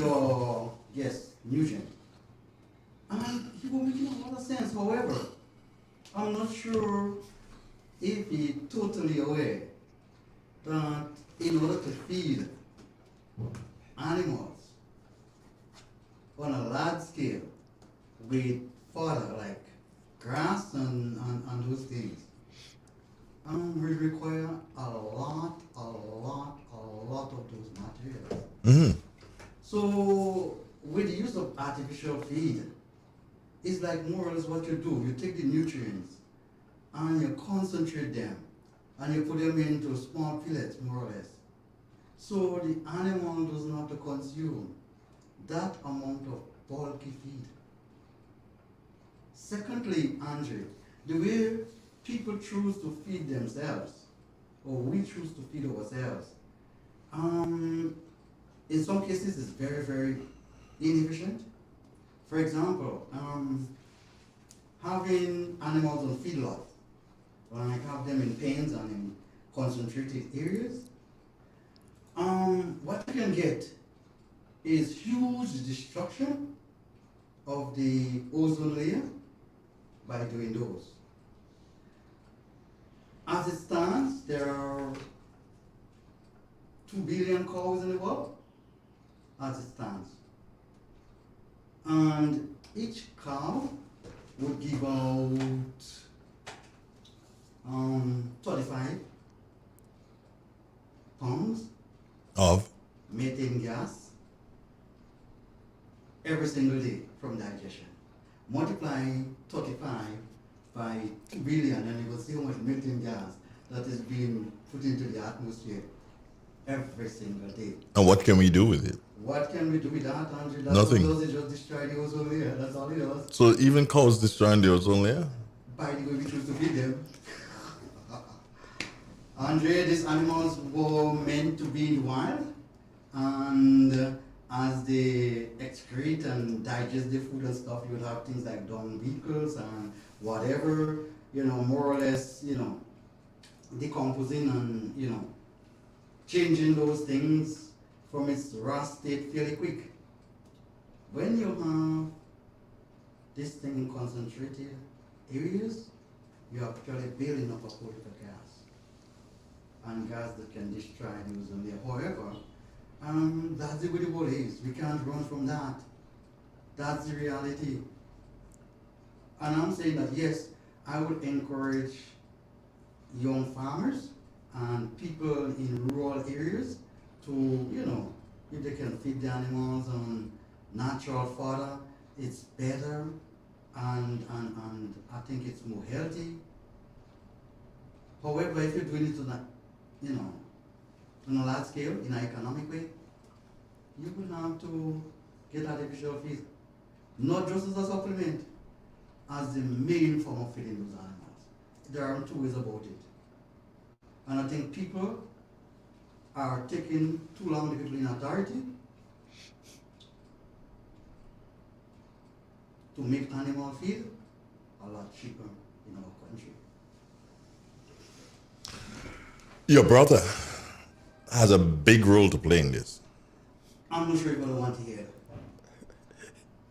I saw him yesterday. I said, yo, you only have 2 minutes to talk to me because listen, everybody on this podium, everybody who speaks all year round is talking about the reduction in the cost of animal feed, including the senator, the minister, whoever. We don't know those things exist. And we don't know if we have to solve those problems. And we keep talking about it. Andre, we can talk as long as we want to, you know. If we want to, we can talk. I know a good general, you know. You talk a lot, you know. In the story. Ask for him the last time they tell me there, you talk too much. No, let me tell you something. I'll be honest with you, BJ. When I listen to the people in authority continue to speak every time they get the opportunity about the cost of feed, I'm like, you guys are crazy. Why are you telling me this again and again? You want to frustrate me? No, do something about it. If you can't do anything about it, then just shut up. We used to have this guy that used to responsible for poultry on our program all the while. Joshua, yeah. I don't know if he died. No, by the way, he's medically challenged. He's there, but medically challenged, I think. Since he had 30 odd years ago, he was talking about that. Yeah. And the last time I asked him his age, and he said he's 60 odd. Yeah, so it's 30 years now you're talking about the same thing. No, we need to do something about it. If you cannot twist the arm of Caribbean Agro, then government needs to sit down and say, okay, fine, we cannot twist the arm of Caribbean Agro. We can't do anything about it. So farmers, here's what. You're planting corn now, and the reason why you're planting corn is not just to sell to the huskers. You're planting corn so that we can take this corn and make it into a meal that can feed the animals. That's the way to go. And there is something they call imperialism, all right? And a lot of things in developing countries are controlled internally, even by the institutions that are there. They are controlled abroad, right?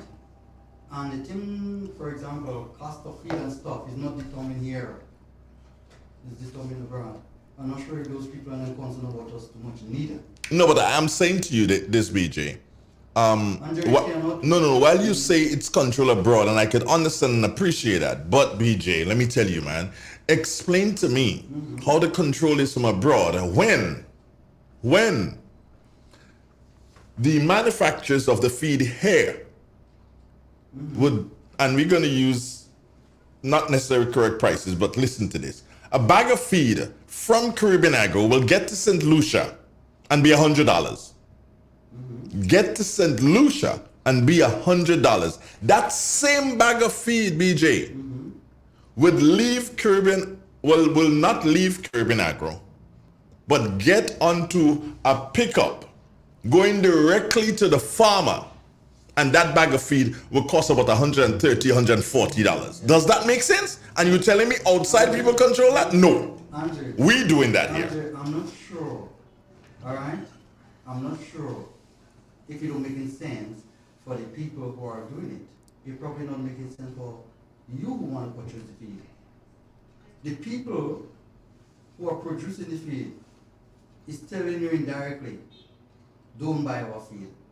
But that's what it should be. But then still, I cannot go and import it from out of Trinidad. Then who you blame for that?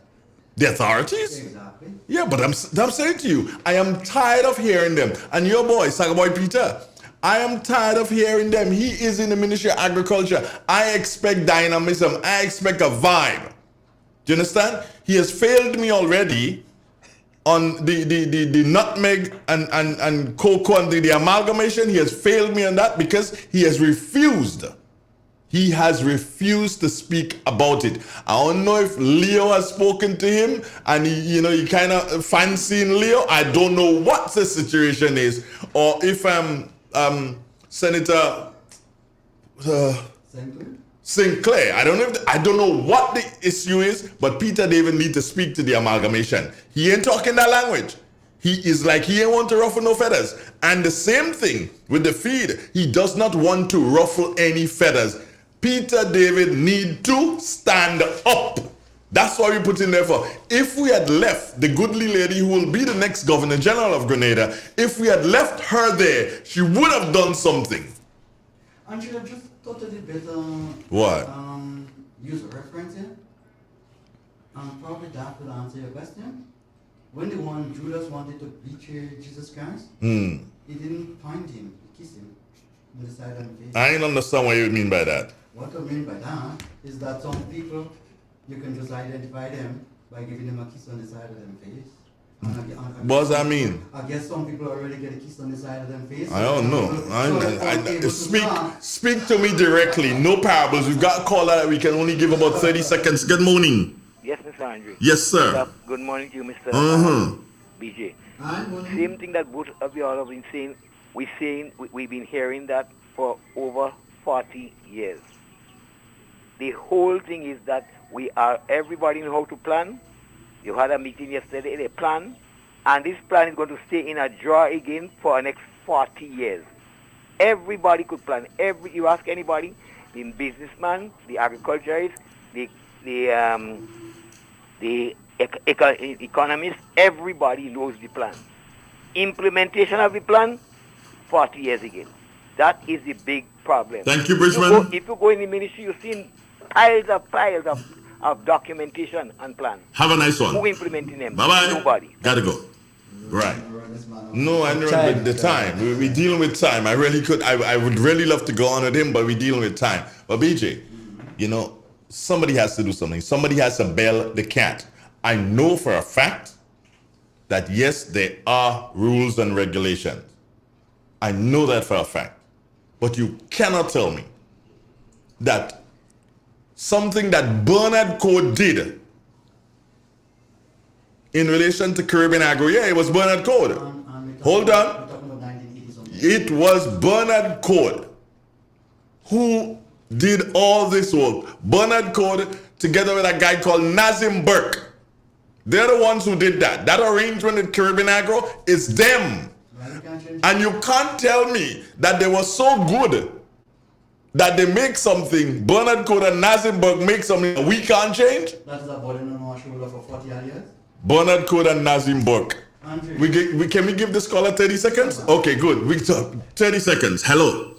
You don't expect me to talk in 30 seconds? No, I expect you to because the time is on. Either you give me time to talk. No, I cannot because you want me to say goodbye? No, you see, you just talking 30 seconds. No, but no, you have to understand and appreciate that we have to deal with time, sir.